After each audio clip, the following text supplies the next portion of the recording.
Sí, yo creo que tengo el micrófono para ti. Vale.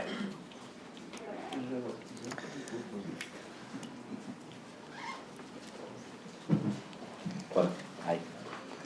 ¿Alguien tiene una pregunta? Ok. Siempre el primero tiene plus.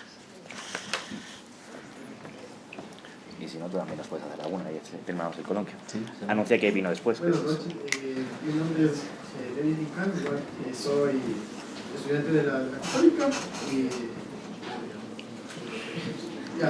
estoy igual por experiencia. Yo quería agregar una cosa que pienso que, o sea, no es el hecho, ¿no?, de decir que no quiero hablar del correísmo, no quiero volver a los mismos temas. Yo quiero hacer algo puntual. Más que todo, lo que pasó en la Segunda Guerra Mundial, los nazis, siendo un poco más concretos, hasta el día de hoy en todas las universidades nos remitimos a ellos para ver ciertas cosas que ellos lograron hacer y nosotros no hacerlos.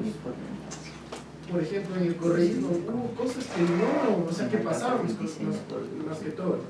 Y tenemos que volver a revisarlos, o sea, tenemos que volver a tratarlos por el hecho de no volver a cometer esos errores. Yo como estudiante, desde el primer semestre, compartí algunos semestres su periodo cuando Rafael Correa estaba el presidente. Entonces, y todos mis profesores igual, ese desahogo social que tenemos ante esta persona, que lastimosamente tiene mucha razón, como terminó con una corrupción, todo termina así.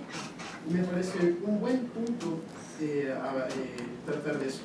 Y otra cosa, solo para agregarle, más que todo quiero ver su opinión. Han existido igualmente varios libros de ciertos derechos que se han vulnerado durante todos estos días, los supuestamente esta década ganada. Y uno que me remito es sobre este derecho tan importante que tenemos nosotros, sobre el derecho a expresarnos. Sacaron o sea, fueron una recopilación de todos. Entonces sacaron este libro que se llama El delito de expresarte. Fueron una recopilación igualmente de todo lo que este periodo causó. Entonces me parece, en mi opinión, un buen aporte por ustedes, autores, el hecho de que nos hagan ver también lo que pasó, este socialismo del siglo XXI, que en verdad lastimosamente se volvió a repetir en el Ecuador. Y eso. Creo que... Espera, voy a responder con una frase de Ortiz Lemos. Ah, no. Pero para agregar Vale. algo nomás, acérquense un poco más el micrófono, please, y sean más concretos con las preguntas porque no tenemos tanto tiempo. Yo voy a responder con una frase de Ortiz Lemos y es: de lo obvio no se habla. Es tuya, ¿no? Os la repites habitualmente. De lo obvio no se habla. Y eso es lo que yo creo que Ortiz Lemos intenta decir, es de lo obvio no se habla, y el problema es que nos hace explicitar lo obvio. Sobre el tema del derecho, yo quiero decir una cosa. El correísmo también confundió dos cosas muy graves, y es el Estado de Derecho con los derechos. Y es contrapuesto, o lo uno o lo otro. Y el correísmo antepuso un Estado en el que garantizaba derechos que atropellaba al Estado de Derecho. Y sin Estado de Derecho no hay ningún derecho. Sin Estado de Derecho lo que es la arbitrariedad. La arbitrariedad de los derechos, el supuesto derecho a un montón de cosas. La Constitución de Montecristi es un texto bastante singular. Os recomiendo leer el libro de Pablo Lucio sobre cómo fue la creación de la Constitución de Montecristi. La Constitución de Montecristi se acabó convirtiendo en una carta a Papá Noel. Y hay derecho a la naturaleza, pues venga, sí. Y hay derecho a la vivienda, pues venga, sí. Y hay derecho, pues venga, sí. Carta a Papá Noel, y hay derecho para todo. Pero a cambio de eso se atropelló el Estado de Derecho. La independencia de la judicatura, la independencia de la sociedad civil y la independencia de la libertad de expresión. Ahí la labor de Fundamedios, que estuvo resistiendo durante todos estos años, creo que es digna de destacar y digna de elogiar. Y creo que a los alumnos de Derecho es muy importante que aprendáis la diferencia entre Estado de Derecho y los derechos, que son contrapuestos. Buenas noches, soy José. Quisiera también darle lo que dijo, el enfoque desde el punto de vista jurídico, que se debería también tratar en un próximo libro sobre esto, porque veamos el caso de Chile. Este rato ellos quieren implementar una nueva constitución que les promete el paraíso. pero después van a tener problemas con nosotros que necesitamos hacer reformas estructurales para poder arreglar la economía, el déficit fiscal, y no podemos, gracias a esta constitución que tenemos, que está con estos perros rabiosos, que son los activistas, que después se ven protegidos por una corte constitucional que, viendo desde un punto de vista positivista, ellos van a tener que defender esta constitución, pero empezamos mal desde la constitución, que es la base de nuestro Estado. Entonces yo creo que también se debe hacer una reflexión a los estudiantes de Derecho sobre ver las futuras normas que vamos a dar. A mí, bueno, yo me atrevo a responder a todas las preguntas. A mí me gustaría mucho una cosa. A mí me preocupa que el socialismo, que el correísmo sea infértil. Es decir, que haya quedado el dolor, que haya quedado los años de crecimiento económico perdidos, que haya quedado la recesión, que haya quedado el desempleo juvenil, que haya quedado todo esto y que no quede nada en positivo. Y yo sí que os voy a animar a los jóvenes estudiantes de Derecho de Ecuador que intentéis contactar con vuestros colegas en Chile y les hagáis spoiler. Y les digáis, termina mal. Empieza muy bonito la idea de una nueva constitución llena de derechos, pero te aseguro que termina mal. Termina en esto. Y sería bueno que vosotros desde luego sé que escribí un libro sobre derecho, no contéis conmigo, yo ya he hecho lo que tenía que hacer, ya lo paso mal, pero sería bueno que el dolor o el sufrimiento de lo que ha ocurrido en Ecuador, es decir, porque estoy seguro, y conocemos todos a muchos, y aquí señalo gente que teníamos amigos, que en el 2007 eran correístas, tenían buenas intenciones y tenían ilusión de un Ecuador mejor. Los hubo, no creo que los correístas, y menos en el 2007, fuesen todos malos o mezquinos. Creo que hubo correístas de buen corazón que en el 2007 querían un Ecuador mejor. Pero el camino de la nueva constitución, del socialismo del siglo XXI, llevó por un camino nefasto. Y estamos viendo en vivo y directo a Chile recorrer ese mismo camino. Y sería muy bonito que la experiencia de los jóvenes ecuatorianos, o de los ecuatorianos y del Estado de Derecho en Ecuador sirva para hacer una alarma, un spoiler a los jóvenes chilenos que van por ese camino. Me parece que debemos intentar sacar algo de tanto sufrimiento. Buenas noches a todos. Mi nombre es Juan. Para empezar, quisiera empezar felicitando, puesto que este es un tema que en realidad no ha sido muy turbado, el socialismo actual. Yo más que una pregunta quisiera hacer un comentario. Pienso que en realidad el socialismo y el capitalismo son perfectos como tales. Cada uno va adoptando los defectos del otro y mejorando. Sin embargo, yo pienso que un ejemplo claro de un socialismo arraigado que ha funcionado es China, pero con su base capitalista. Entonces yo pienso que más o menos para que un Estado puede tener su estructura socialista y todo, pero si la base capitalista, que es la productora, funciona, pienso que un Estado funciona bien. Ahora, creo, más allá, que a medida el capitalismo está haciéndose cada vez más humano. Es decir, el capitalismo muchas veces se basa en producir, pero no ver por los demás. Yo creo que ese capitalismo ha ido evolucionando un poco y está adoptando ciertos valores del socialismo y se está haciendo un poco más humano. Entonces pienso que a futuro eso es algo que está arraigando a las personas y pienso que eso es el futuro para que funcione realmente un Estado.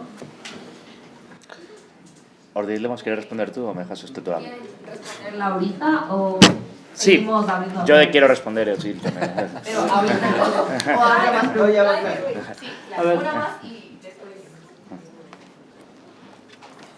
Bien, me encanta estar en este foro con buenos amigos y ver que hay juventud que eventualmente se está inclinando hacia la filosofía liberal.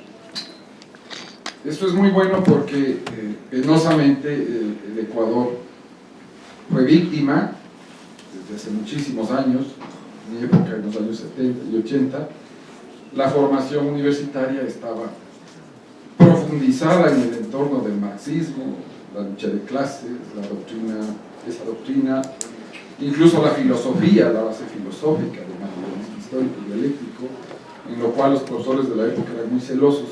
Obviamente construyeron a los políticos que una vez que habían madurado fueron los que le acompañaron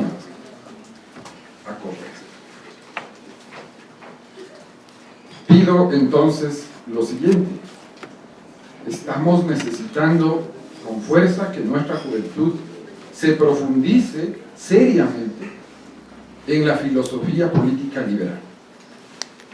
Hay una filosofía política liberal muy seria, muy profunda, y hay que hacerlo con el objeto de vacunarnos, ya que en esta etapa, digamos, 40 años, no son los 10 años, muchos políticos nos defraudaron. Muchos políticos nos defraudaron. Deberíamos saber que no debemos confiar.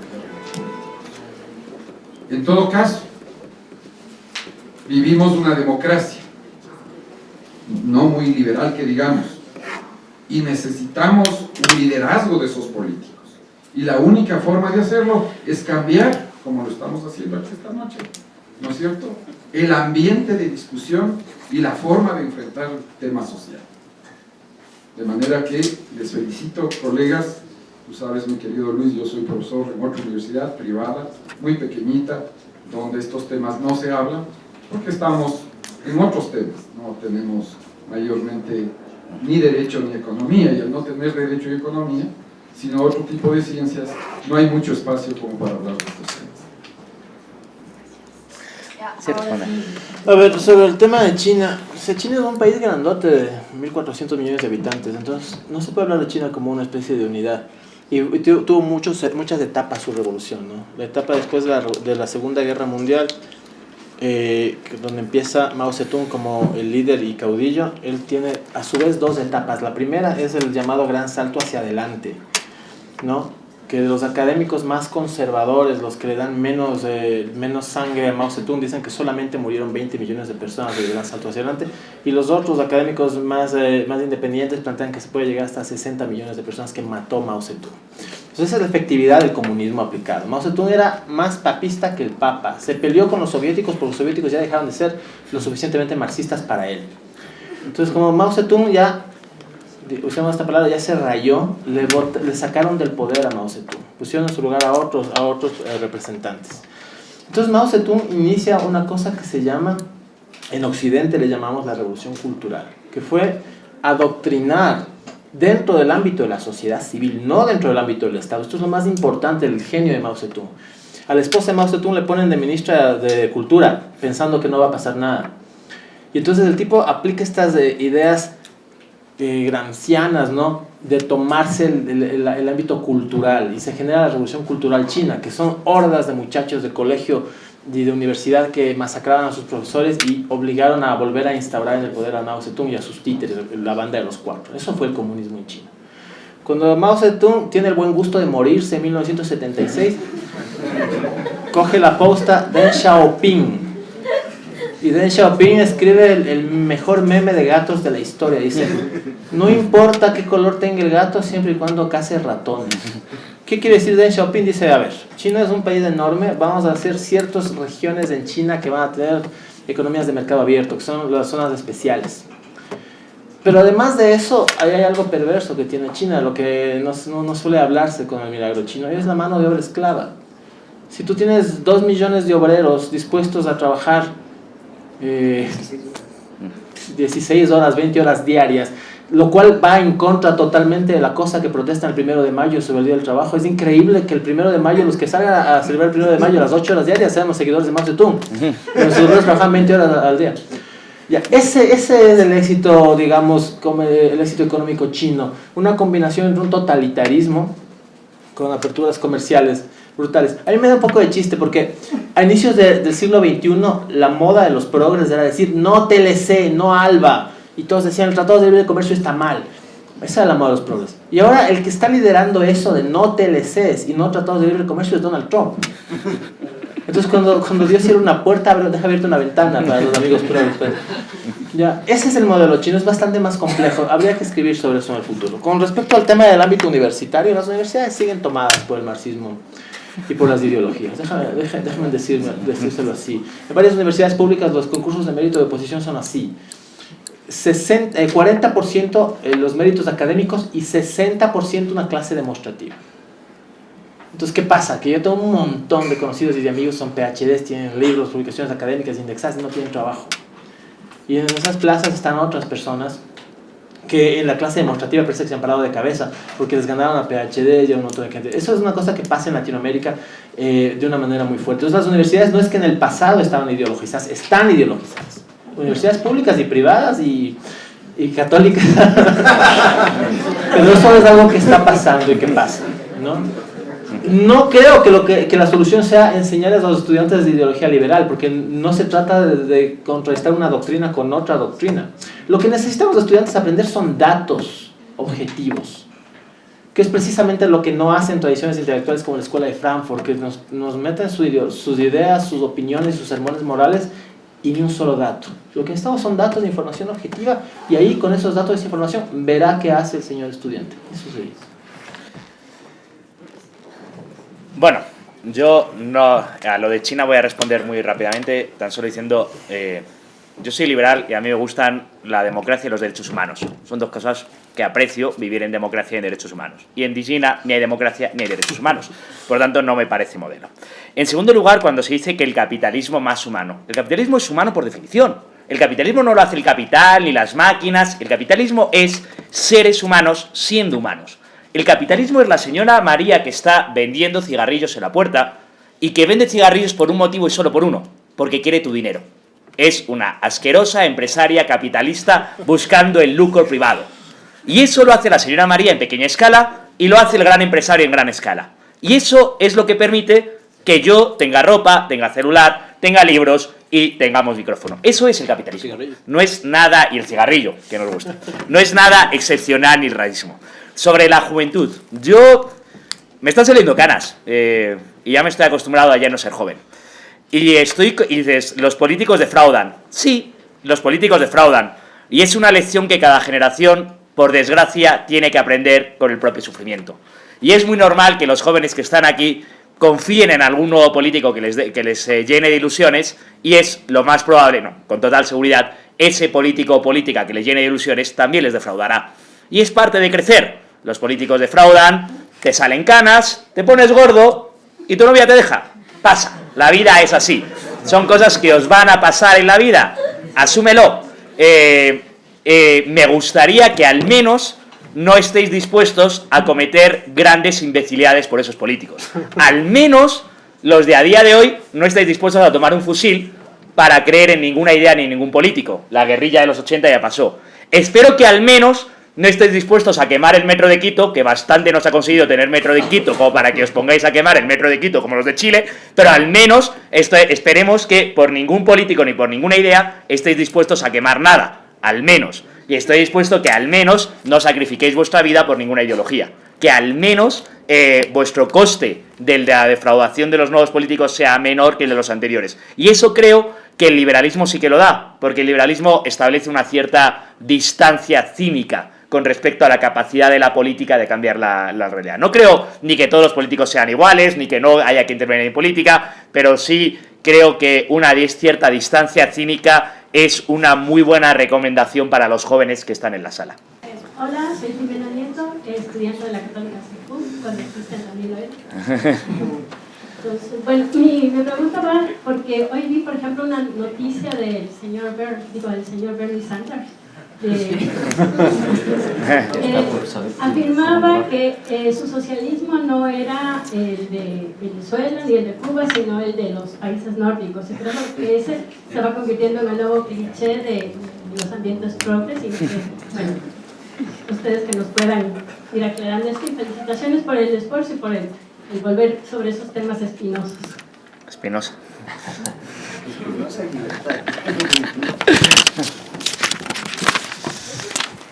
Muy buenas noches con todos, mi nombre es Jonathan.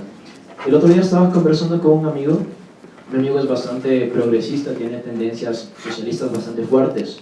Entonces empezamos a hablar y él sacó a relucir el tema de Chile. Me dijo, tú estás pregonando la paz, la no violencia, cuando en Chile se sacó al socialismo de una manera bastante violenta. Y entonces la única respuesta que yo tuve pero fue un error al principio nada más. El socialismo lo viene haciendo mucho tiempo.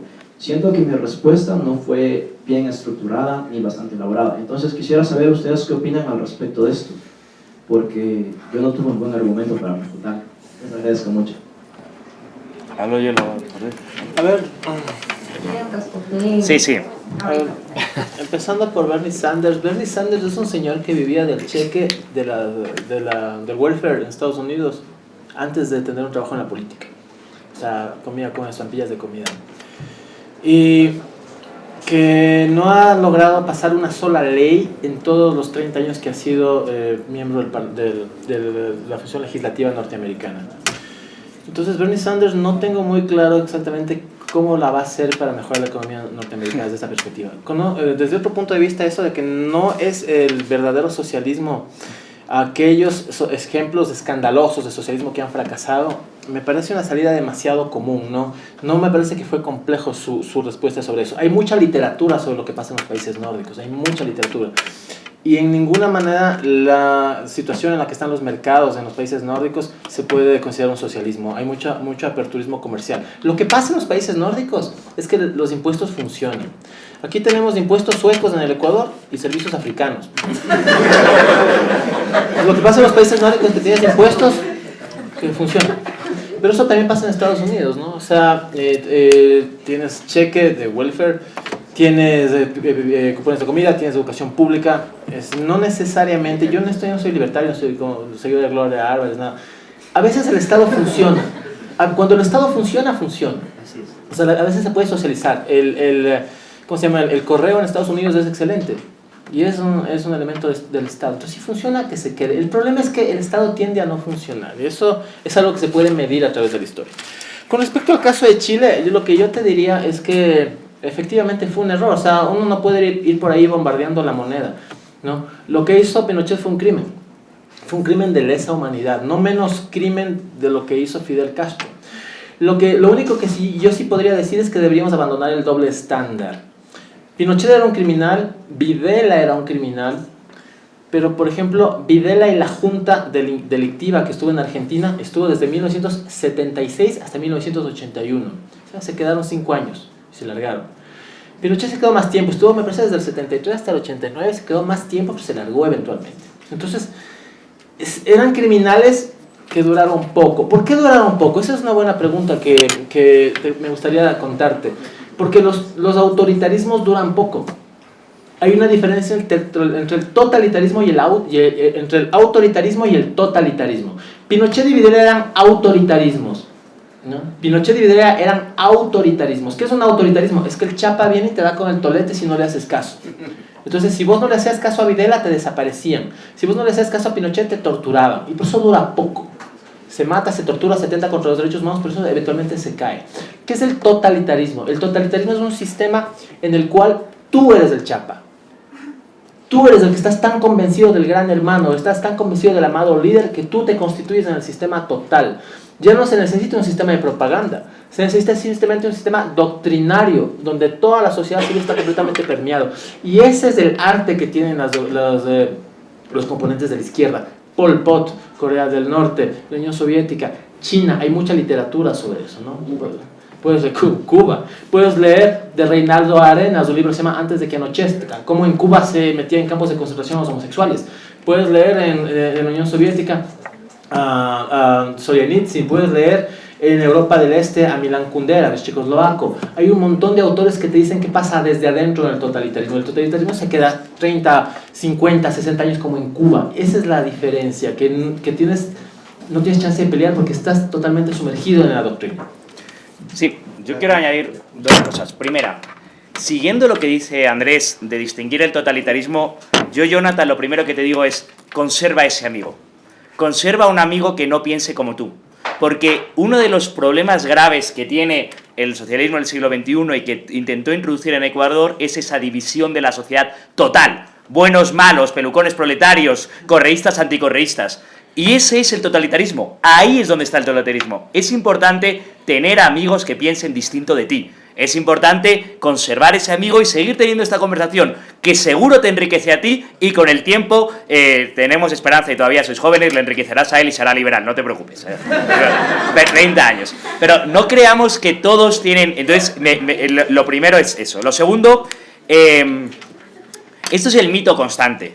Parece que de Chile se habla de llegó Pinochet y llegó el 2020. Chuta, pero han pasado 30 años entre medias. Los mejores 30 años de la historia de América Latina. Los mejores 30 años donde se generó una democracia, una institucionalidad, un metro en Santiago de Chile, donde se generó riqueza, donde se redujo la desigualdad. Los mejores 30 años de ningún país en la historia de América Latina. Y eso lo hicieron gobiernos, sobre todo de izquierdas. Porque aquí parece que no existió la concertación, parece que no existió Lagos, que no existió Frei, que no existió el primer gobierno de Bachelet, porque hubo 20 años de gobiernos de izquierdas en Chile. Y lo hicieron bien porque mantuvieron un modelo que fue tremendamente exitoso. Otro de los elementos que a mí me sorprendió del socialismo del siglo XXI y que está escrito en el libro es el adanismo. El adanismo es esa idea de que todos somos Adán y de repente vamos a reinventar el mundo. Y en Chile ahora quieren reinventar el mundo, como Correa, que en el 2007 quiso hacerlo completamente. Fijaros que Correa llamó su partido País, y dentro de la palabra país ponía patria. Y cuando él hablaba, confundía el presidente del gobierno con el jefe del Estado, con la patria entera, porque él decía, yo voy a... como si él fuese todo Ecuador. Él era Ecuador cuando hablaba, porque él era la patria, él era el país, él lo era todo. Pues ese problema grave del adanismo, de generarlo todo, es lo que quieren hacer. Y otra vez insisto, el adanismo viene con buenas intenciones y tiene pésimos resultados. Sobre Sanders, creo que agradezco mucho a todos ustedes que estéis aquí esta noche, nos vamos a tomar un vino, pero yo me voy a ir corriendo a casa porque estoy preocupado. Y quiero ver qué pasa esta noche en las elecciones. Y estoy preocupado porque si tú me preguntas a mí, hace 5, 10, 15, 20 años, si iba a haber un candidato presidencial en Estados Unidos declaradamente socialista, te decía, contra ese virus Estados Unidos está vacunado. Si tú me dices hace 5 años si en Chile iba a haber revueltas comunistas quemando el metro de Chile, te diría, contra ese virus Chile está vacunado. Si tú me vas a decir si Petro iba a llegar a segunda vuelta en Colombia con esas propuestas, te diría, contra ese virus está vacunado. Si tú me dices si iba a volver a ver ganar a Cristina Fernández de Kirchner, te diría, contra ese virus Argentina está vacunada. Yo soy increíblemente optimista, como podéis comprobar, pero la realidad se opone una y otra vez. Entonces, la idea del socialismo nórdico, volviendo a lo que dice Andrés, mira, yo estoy encantado ser como Noruega. Vete al índice de libertad económica de Noruega, vete al índice de hacer negocios de Noruega, vete al índice de eficiencia de Noruega. Cuando lleguemos a todo eso, hablamos de impuestos como Noruega. Creo que por ahora...